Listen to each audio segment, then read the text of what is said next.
Greetings and welcome to the Real Deal Science Fiction Podcast, where we discuss all things science fiction, science fact, technology, and where it all comes together. I am your host, Pauly SciFi. On the show today, I will be taking a look at the Amazon series The Tick, streaming services, and independent comic books. Remember to post your review of Pauly SciFi on iTunes or whatever platform you may be using. Also, join in on the conversation. Follow the show on Twitter or Facebook, or go to paulyscifi.com. That's Pauly, Hey, Pauly. SciFi.com, and post your thoughts on the feed in the podcast section.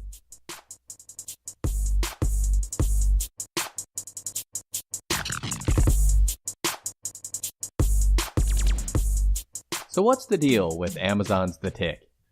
This series is a refreshing change of pace from all of the serious sci-fi fare which has invaded our streaming services.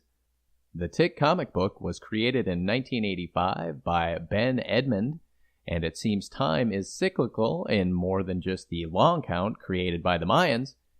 It applies to comic book heroes as well. Like the comic book, this series is not meant to be taken seriously.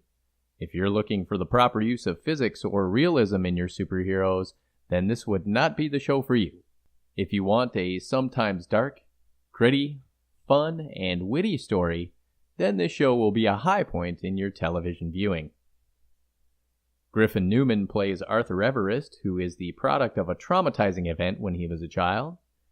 Heroism is thrust upon him when he meets the Tick on one fateful night, which would alter his destiny. Arthur is a man with many problems, but his sister tries to keep him on the straight and narrow. Her intentions do not pay dividends, though, as he falls in with a hapless and not too bright superhero.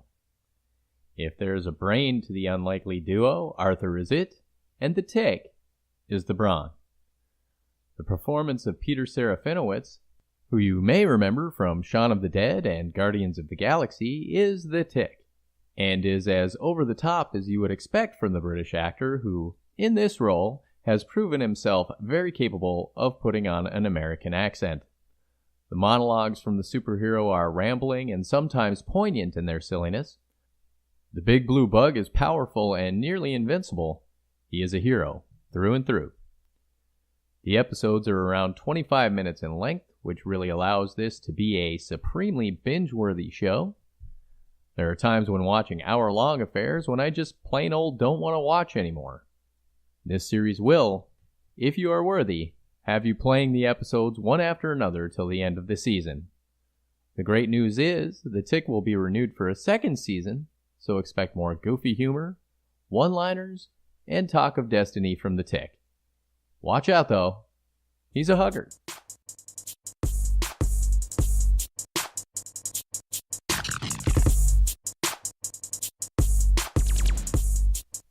The ease with which we can get movies and series is at an all-time high with the vast number of streaming services we have available to us. From Amazon Video, Hulu, and Netflix, we have an entire catalog of entertainment options at our fingertips. 30 years ago, the thought of being able to have such power was still science fiction. With the advances we have made in the technology of data transfer, we have seen a boom in the amount of shows from streaming services.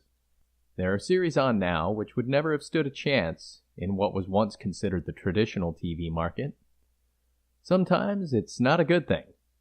Producers of series have to be very careful about what titles they greenlight. When a feature-length film or series is released, it had best have an audience, or it will cost the studio money, and be canceled after season 1.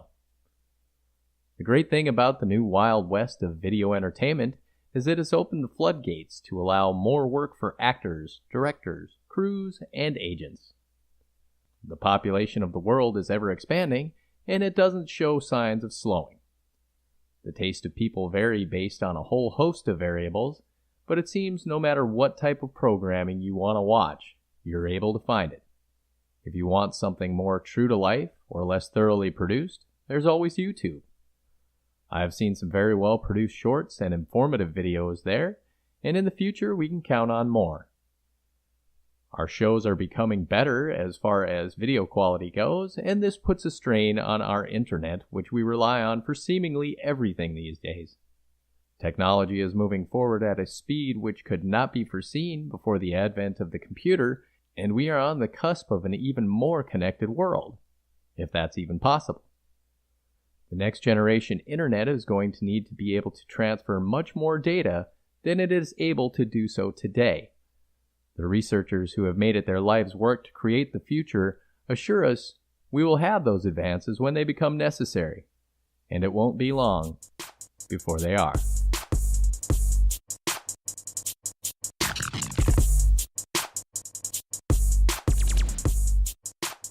In the 1970s and the 80s, there were two big comic book publishers who had the lion's share of the market, Marvel and DC. The comics they put out would vie for the attention of children, teenagers, and adults alike. In the early years of the comic revolution, the big two would have no compunction about lifting characters off one another and flooding the market with the idea of the day. Then came Teenage Mutant Ninja Turtles from Mirage Studios, which was the first independent comic to break the hold the big two had on the imagination of the U.S. That was the watershed moment for the small shops, and it opened the floodgates for a new sea change in what we thought of as comic books. Now we can find comic books on nearly as many subjects as we can movies. Once the shackles had been removed by the success of Teenage Mutant Ninja Turtles, there were investors who saw the potential for the entertainment media, and invest they did. We saw the rise of Dark Horse Comics and others, which began to put out content for a more adult audience. Those who had grown up reading comics had become adults, and the medium of their choice was illustrated comics and graphic novels. Today, anyone with a computer can create comic books. If you want a comic, you no longer have to go to the comic shop.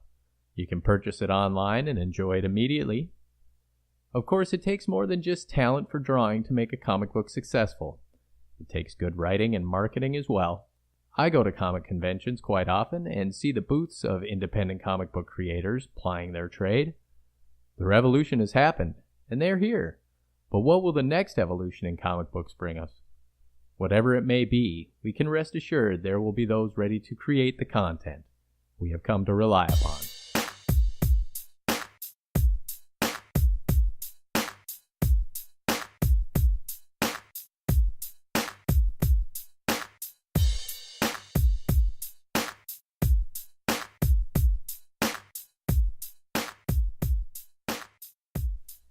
And now for a final thought. Video is taken over and is easily accessible from anywhere. The rise of the medium has been a boon to many industries, but let's always remember how many times we've all said the book was better. Though video may be our main means of entertainment at this point in human history, do me a favor and read a book every now and again.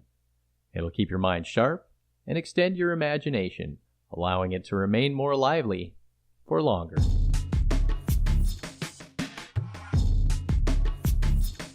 Thank you for listening, and if you want to get in on the conversation, go to paulyscifi.com. That's Pauly SciFi.com, and post your thoughts on the feed in the podcast section.